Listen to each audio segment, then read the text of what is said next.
بسم اللہ الرحمن الرحیم۔ ہم اپنے چینل نور ہدایت پر آپ کو خوش آمدید کہتے ہیں۔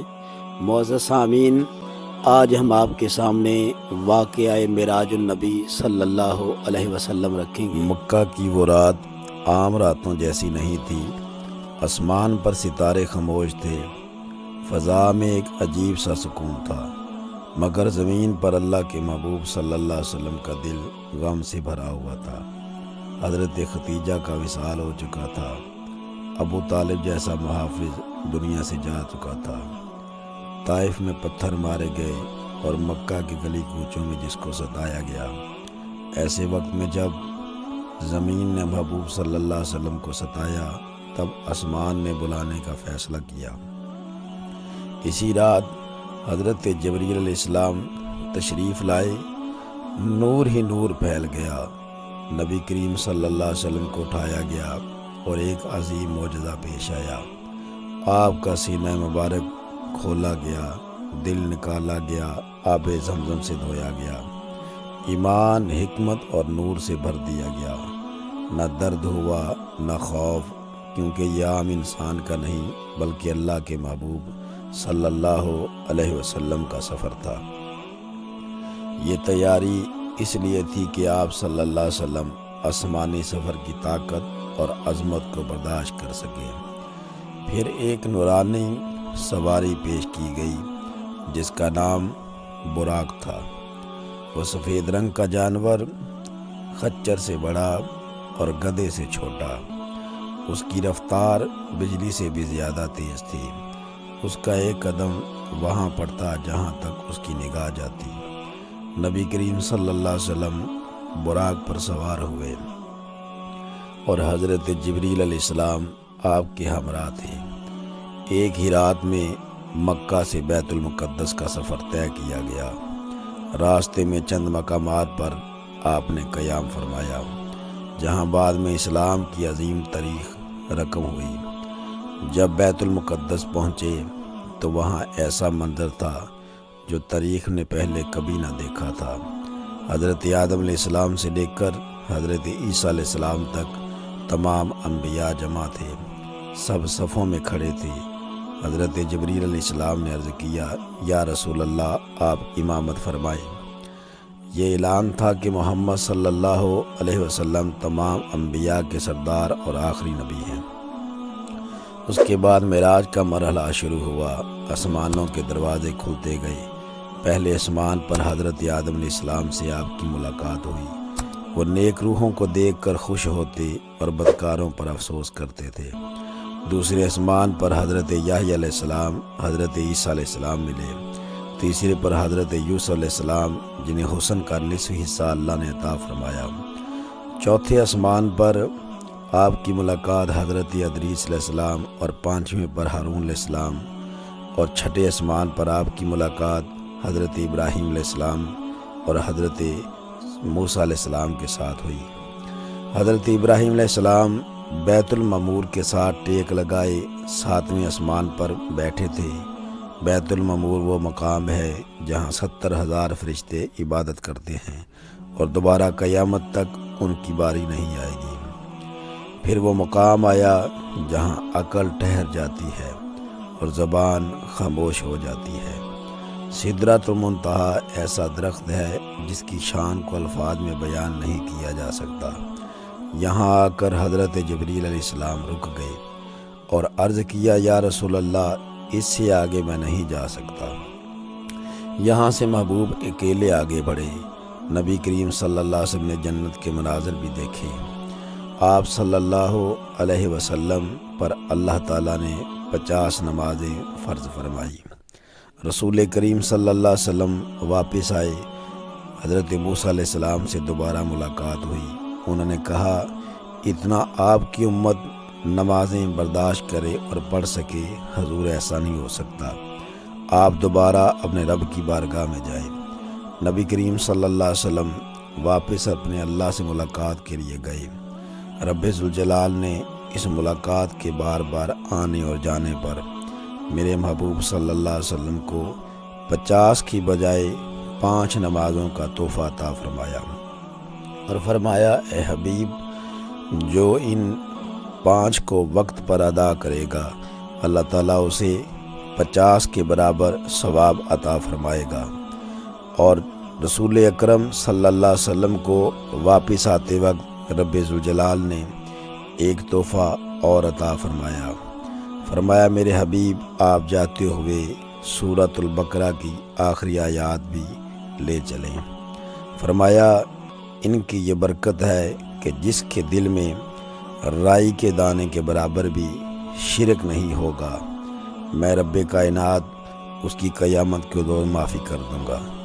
رسول اکرم صلی اللہ علیہ وسلم نے وہاں جنت کے خوبصورت حوروں اور فرشتوں کو بھی ملاحظہ فرمایا۔ رسول کریم صلی اللہ علیہ وسلم نے جنت کے چند لمحات اس طرح بیان فرمائے کہ نبی علیہ الصلوۃ والتسلیم کو اللہ نے یہ مقامات مختلف صورتوں اور مختلف جہتوں میں عطا فرمائے۔ رسول اللہ صلی اللہ علیہ وسلم وہاں سے واپس پلٹے۔ مکے کے لوگوں نے آپ کا مذاق اڑایا کہ یہ کس طرح ہو سکتا ہے ایک شخص جائے اور راتوں رات واپس آ جائے۔ جنت کے لمحات بھی آپ صلی اللہ علیہ وسلم نے اپنی زبان مبارک سے دلچسپ انداز میں بیان فرمائے۔ یہ وہ معجزہ تھا جس پر یقین کرنا ایمان والوں کا حصہ تھا۔ بڑے بڑے ایمان والے اس معجزے کے بعد اپنے ایمان کو ثابت رکھ سکے۔ رسول اللہ صلی اللہ علیہ وسلم نے فرمایا میں نے جنت میں دیکھا معراج کی رات ایک عام باغ نہیں تھا بلکہ ایسا جہاں تھا جہاں سکون بھی عبادت کرتا اور خوشی بھی سجدے میں ہوتی۔ وہاں قدم رکھتے ہی دل پر ایک ایسی ٹھنڈک اترتی جیسے دنیا کی کوئی خوشی بیان نہیں کی جا سکتی۔ ہوا ایک پاکیزہ خوشبو تھی، ایسی خوشبو جو روح کو زندہ کر دے۔ جنت میں نہ کوئی خوف، نہ غم، نہ بیماری، نہ بڑھاپا، ہر چہرہ مسکرا رہا تھا، ہر آنکھ روشن تھی۔ نبی علیہ السلام نے دیکھا کہ جنت کی زمین زعفران اور مشک کی تھی اور اس کی مٹی خوشبودار تھی، نہ سورج کی تپش تھی۔ آپ نے جنت کی نہریں دیکھیں، دودھ کی نہریں جن کا ذائقہ کبھی نہ بدلتا، شہد کی نہریں جو شفاف اور میٹھی تھی، اور فرمایا جنتی آپس میں ٹہل رہے تھے، جنت کے پھل نایاب جن کا ذائقہ کبھی ختم نہ ہو، اور جنت کی حوریں جنتیوں کو گھیرے ہوئے تھی، اور جہنم کے عذاب وہ انجام جس سے قرآن و حدیث نے ڈرایا۔ نبی کریم صلی اللہ علیہ وسلم کو معراج کی رات جہنم بھی دکھائی گئی۔ وہ ایسا منظر تھا جسے دیکھ کر دل کانپ اٹھا، آگ تھی، اندھیرا تھا، چیخ و پکار تھی، اور حسرت کے سوا کچھ نہ تھا۔ نبی علیہ السلام نے مختلف لوگوں کو مختلف عذابوں میں دیکھا۔ آپ نے دیکھا کچھ لوگ ایسے ہیں جن کے سر پتھروں سے کچلے جا رہے ہیں، جب سر ٹوٹ جاتا ہے پھر ویسا ہی بنا دیا جاتا ہے اور عذاب دوبارہ شروع ہو جاتا ہے۔ پوچھا گیا یہ کون لوگ ہیں؟ بتایا گیا یہ وہ لوگ ہیں جو نماز کو ہلکا سمجھتے تھے، سستی کرتے تھے اور فرض نماز چھوڑ دیتے تھے۔ پھر آپ صلی اللہ علیہ وسلم نے ایسے لوگوں کو دیکھا جن کے ہونٹ اونٹوں جیسے بڑے تھے اور فرشتے ان کے ہونٹ کینچیوں سے کاٹ رہے تھے، یہاں تک کہ منہ پھٹ جاتا۔ پوچھا گیا یہ کون ہیں؟ جواب ملا یہ وہ لوگ ہیں جو دوسروں کو نیکی کا حکم دیتے تھے مگر خود عمل نہیں کرتے تھے۔ پھر کچھ لوگ آپ صلی اللہ علیہ وسلم کو دکھائے گئے جن کے سامنے حلال اور پاک گوشت رکھا تھا مگر وہ اسے چھوڑ کر سڑا ہوا بدبودار گوشت کھا رہے تھے۔ پوچھا گیا یہ کون لوگ ہیں؟ نبی علیہ السلام سے عرض کیا گیا یہ وہ لوگ ہیں جو اپنی حلال عورتوں کو چھوڑ کر دوسروں کے ساتھ زنا کرتے تھے۔ پھر نبی علیہ السلام نے ایسے لوگوں کو دیکھا جن کے پیٹ گھر کی طرح پھولے ہوئے اور وہ آگ میں جل رہے تھے، اور جب اٹھنے کی کوشش کرتے تو گر پڑتے۔ نبی علیہ السلام نے پوچھا یہ کون لوگ ہیں؟ عرض کیا گیا یا رسول اللہ یہ وہ لوگ ہیں جو سود کھایا کرتے تھے۔ آپ صلی اللہ علیہ وسلم نے کچھ عورتوں کو دیکھا جو بالوں سے لٹکی ہوئی تھی، کچھ کو سینے سے لٹکایا گیا تھا، کچھ کے جسم پر سانپ اور بچھو لپٹے ہوئے تھے۔ پوچھا گیا یہ وہ کون عورتیں ہیں جو بے پردگی کرتی تھی؟ حضور، ان عورتوں کو یہ عذاب ہے جو اپنے شوہروں کی نافرمانی کرتی تھی اور گناہوں کو معمولی سمجھتی تھی۔ پھر کچھ لوگ ایسے تھے جن کی زبانیں اور ہونٹ کینچی سے کاٹے جا رہے تھے اور وہ آگ میں گر رہے تھے۔ دوبارہ اٹھنے کی کوشش کرتے، پھر وہی عذاب انہیں دیا جاتا۔ نبی کریم صلی اللہ علیہ وسلم نے پوچھا، جبریل یہ کون ہیں؟ عرض کی گئی یہ وہ لوگ ہیں جو غیبت، چغلی اور فتنہ مسلمانوں میں پھیلاتے تھے۔ ایک منظر میں نبی علیہ السلام نے دیکھا کہ کچھ لوگ آگ کے پتھر نگل رہے ہیں جو ان کے پیٹ میں جا کر آگ بن جاتے ہیں۔ میں نے پوچھا، جبریل یہ کون لوگ ہیں؟ عرض کی گئی یہ وہ لوگ ہیں جو یتیموں کا مال ناحق کھاتے تھے۔ پھر کچھ لوگ ایسے تھے جو آگ میں نہا رہے تھے، ان کے جسم جلتے تھے پھر نئے بنائے جاتے تھے اور یہ آگ میں ڈوبے ہوئے تھے۔ میں نے پوچھا، جبریل یہ کون لوگ ہیں؟ عرض کی گئی یا رسول اللہ یہ وہ لوگ ہیں جو ناپاکی میں نماز پڑھتے تھے اور طہارت کی پرواہ نہیں کرتے تھے۔ پھر ایک انتہائی دردناک منظر آیا، کچھ لوگ اپنے ہی چہروں کو نوچ رہے تھے، سینہ پیٹ رہے تھے، ان کے ہاتھ آگ میں جل رہے تھے۔ نبی علیہ الصلوۃ والتسلیم نے پوچھا، جبریل یہ وہ کون لوگ ہیں؟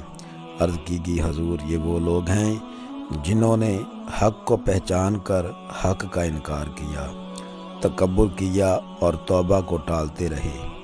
نبی کریم صلی اللہ علیہ وسلم نے دیکھا جہنم میں کوئی موت نہیں، عذاب ہے مگر ختم نہیں ہونے والا، نہ نیند ہے نہ سکون ہے نہ امید ہے، ہر لمحہ یہی حسرت ہے کاش ہم اللہ کی بات مان لیتے، اللہ کے رسول کی بات مان لیتے، کاش نماز کو ہم نہ چھوڑتے، کاش گناہ کو معمولی نہ سمجھتے۔ پھر نبی علیہ السلام کو بتایا گیا یہ عذاب اس لیے نہیں کہ اللہ ظلم کرتا ہے، بلکہ اس لیے ہے کہ اللہ نے پہلے ہی خبردار کر دیا تھا، قرآن بھیجا، نبی بھیجے، راستہ دکھایا، مگر جنہوں نے خود آنکھیں بند کی آج وہ عذاب کے آئینوں میں ڈھکے ہوئے ہیں، آج آگ کی لپٹیں انہیں دیکھ رہی ہیں۔ معزز سامعین، نبی کریم صلی اللہ علیہ وسلم نے فرمایا کہ معراج کی رات میں نے ایسے بدبخت لوگ بھی دیکھے جن پر آگ کے شعلے برس رہے تھے اور وہ جل کر کوئلہ ہو چکے تھے۔ میں نے پوچھا، جبریل یہ کون لوگ ہیں؟ عرض کی گئی آقا یہ وہ لوگ ہیں جو دوسروں کا حق ناحق کھاتے اور ان کی زمین پر قبضہ کر لیتے۔ قیامت کے روز کا عذاب اسی طرح ہوگا۔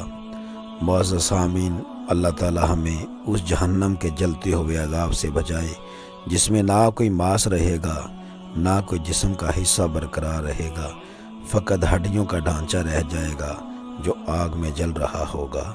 اللہ تعالی ہم سب کو اس حساب کے منظر سے بچائے جب رب ذوالجلال پوری امت کے سامنے حشر کے روز سوال پوچھے جائیں گے۔ اللہ تعالی ہمیں ان نامہ اعمال کو تیار کرنے کی اور ان نامہ اعمال کی تیاری کی توفیق عطا فرمائے۔ معزز سامعین، اگر آج کی میری یہ گفتگو آپ کو پسند آئی، دل کھول کر اللہ رسول کی رضا کی خاطر چینل کو لائک کریں، کمنٹ میں اظہار کریں اور اس چینل کو شیئر کریں تاکہ دین کی بات دوسروں تک پہنچ سکے۔ اللہ تعالیٰ میرا اور آپ سب کا حامی و ناصر ہو۔ ہمارے چینل کو سبسکرائب کریں تاکہ ہر آنے والی ویڈیو آپ تک پہنچتی رہے۔ السلام علیکم۔